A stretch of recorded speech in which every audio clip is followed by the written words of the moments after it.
Réinventer l'éducation. Learning World, en association avec WISE, une initiative de Qatar Foundation.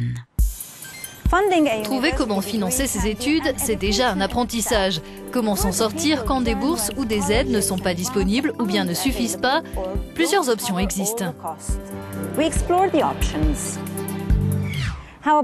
Et si vous demandiez à de parfaits inconnus de participer au financement de vos études? Cela peut sembler bizarre, mais en réalité, le crowdfunding fait de plus en plus d'adeptes, y compris dans ce domaine. Nous avons rencontré une étudiante qui s'est lancée sur cette voie. Voyons avec quel résultat. À Strasbourg, Olga est une star locale. Tout commence il y a un an quand cette jeune étudiante moldave doit se consacrer à la rédaction de sa thèse sur la place de la langue française en Moldavie. Elle n'a alors plus les moyens de régler ses dépenses courantes. Il lui manque près de 4 000 € pour achever son cursus. Mais toutes ses demandes de bourse ont été rejetées. Début d'année de l'année 2013, c'était le moment où il fallait que j'arrête tous les petits boulots pour pouvoir me concentrer entièrement à la rédaction de la thèse. Parce que ça demande vraiment une concentration et un travail qui est beaucoup plus intense que ce qu'on peut faire avant cette période de rédaction intense. Et c'était le moment où il fallait trouver une solution pour le financement. La solution, c'est un ami qui va la trouver, le crowdfunding. Des porteurs de projets utilisent des plateformes internet pour convaincre des investisseurs de leur procurer des fonds. J'ai fait des recherches pour voir tous les projets un peu qui existaient sur les différentes plateformes. Il y avait tellement de styles, de sujets différents que je me suis dit pourquoi pas essayer dans ce domaine-là. Et on peut se lancer, on n'a rien à perdre. C'est un projet qui peut être très intéressant pour toute l'équipe, pour tous les gens qui vont participer. On se lance. Pour se démarquer des start-up, des associations humanitaires ou encore des artistes qui ont recours au financement participatif, Olga et ses amis présentent leur démarche en misant sur l'humour. Résultat, les donateurs affluent, comme François Paul, un retraité. C'est intéressant, non? Je fais ma tête. Quel culot, quel sourire aussi, quelle énergie manifestée à travers cette vidéo qui, je crois, a pu effectivement convaincre, attirer des gens qui regardent un peu plus près de quoi il s'agit. L'initiative a permis à Olga de récolter près de 5 000 €, plus qu'elle n'espérait. Elle a aussi reçu des centaines de messages de soutien, de quoi lui permettre de finir sereinement sa thèse. C'était bien sûr en partie inattendu, puisqu'il y avait toute une solidarité autour du projet, une générosité énorme de la part de mes amis, de ma famille, de mes proches. C'était quelque chose qui était peut-être évident, mais quand je voyais que les contributeurs étaient anonymes et c'était pas des petites sommes, ça m'a beaucoup touchée. Même si aucune contrepartie n'était prévue au départ, Olga compte malgré tout envoyer un exemplaire de sa thèse à chacun de ses généreux donateurs. Le programme Erasmus est aujourd'hui un pilier de l'enseignement supérieur en Europe. Mais la crise économique a poussé des gouvernements à prendre des mesures d'économie. Quelles en sont les conséquences pour les étudiants participants? Pour le savoir, direction l'Espagne. Ariel fait partie des déçus d'Erasmus. Cet étudiant en histoire de l'art qui vit chez ses parents à Madrid voulait passer un an à l'étranger pour sa dernière année. Un projet qui a tourné court pour cause de réduction du montant de la bourse auquel il avait droit.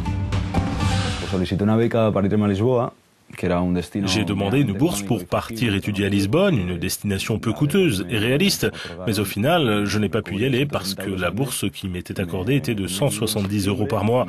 Et je devais partir en septembre, mais je n'aurais pas reçu le paiement avant le mois de mars. Donc de septembre à mars, j'aurais dû couvrir mes dépenses sans recevoir aucune aide. Ariel n'est pas un cas isolé. Le gouvernement espagnol a récemment décidé de verser les bourses sur seulement 6 mois au lieu d'1 an. Une décision qui s'ajoute à la baisse des aides versées par les régions comme celle de Madrid depuis plusieurs années en raison de la crise. Le processus de Bologne est une composante essentielle de la politique de mobilité des étudiants et l'Espagne a fait partie des pays en pointe en termes de mobilité entrante et sortante. Pour autant, on est très inquiet du fait que ces dernières années, cette mobilité soit en régression, en particulier la mobilité sortante et notamment pour notre université. L'Université autonome de Madrid, qui est l'un des établissements avec le plus haut taux de mobilité. La baisse est de près de 30% sur ces 2 dernières années. Emilio García Prieto a fait partie de la commission de l'enseignement supérieur qui a approuvé le programme Erasmus en 1987. Il estime que le contexte économique actuel prive les étudiants espagnols de bien plus qu'une expérience à l'étranger. C'est beaucoup plus facile de chercher un emploi quand on a eu une expérience Erasmus. Pourquoi? Pour la bonne et simple raison qu'elle vous permet d'acquérir toute une série de compétences qui vous aideront à trouver un emploi. La moindre des choses que l'on puisse faire pour nos enfants, c'est d'essayer de leur donner ces compétences. D'après les estimations de Bruxelles, l'Espagne figurait parmi les pays les mieux placés pour atteindre un objectif de 20% d'étudiants participant au programme Erasmus. Selon Emilio García Prieto, ce taux est de près de 10% aujourd'hui. Et les nouvelles règles d'attribution des bourses dans le pays, une partie étant désormais accordée au mérite, les choses ne devraient pas s'arranger. C'est ce que constate Candela à ses dépens. Je devais passer une année en Erasmus, mais à cause d'un manque de ressources, je ne vais partir que 6 mois. Et je connais beaucoup d'étudiants qui ne vont même pas demander de bourse parce qu'il n'y en a plus et ils sont dans la même situation que moi. Le budget alloué par le gouvernement aux bourses des étudiants partant à l'étranger a chuté de 71% depuis 3 ans. On connaît bien la vie sur les campus américains tant ils ont servi de décor pour des films, mais dans la réalité, comment les étudiants qui les fréquentent font-ils pour financer leurs études? Voyons comment ils s'y retrouvent dans le dédale de bourses et autres aides disponibles. Aux États-Unis, des millions de familles commencent à économiser très tôt pour financer les études de leurs enfants. Des aides existent malgré tout. Le département américain de l'éducation leur consacre chaque année environ 150 milliards de dollars. Une grande majorité d'étudiants font une demande gratuite de bourse fédérale pour étudier dans le public ou le privé. La Chambre de commerce du Texas les accompagne dans leur démarche. La très grande majorité des emplois à pourvoir dans notre région exigent un niveau post-bac. Or, 86% des chômeurs ici n'ont pas fini le lycée.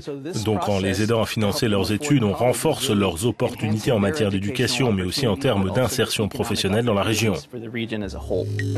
Mais près d'1 million d'étudiants qui auraient droit à une aide ne formulent pas de demande et se débrouillent, notamment en contractant des prêts, une démarche très répandue. Ils sont ainsi 40 millions à avoir emprunté en moyenne près de 30 000 $ chacun.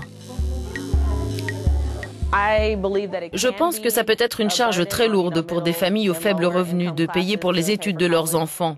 Et c'est tout l'intérêt des dispositifs de soutien financier parce que quand vous y avez droit, votre famille ne doit pas débourser toute la somme nécessaire.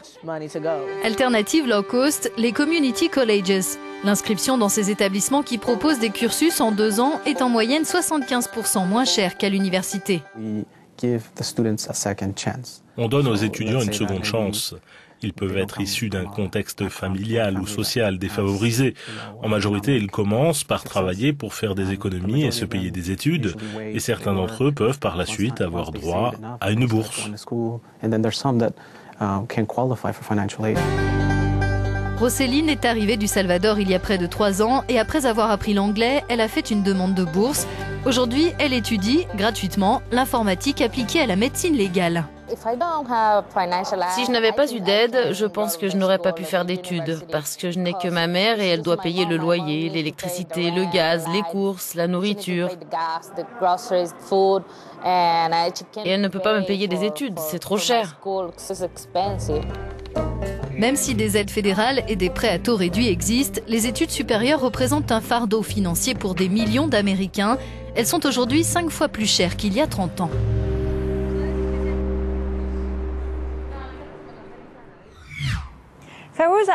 Sur nos pages des réseaux sociaux, Ferouza Abidova nous dit « Je ne connaissais le crowdfunding que pour le financement de traitements médicaux pour les enfants. Je ne savais pas que cela pouvait servir à autre chose.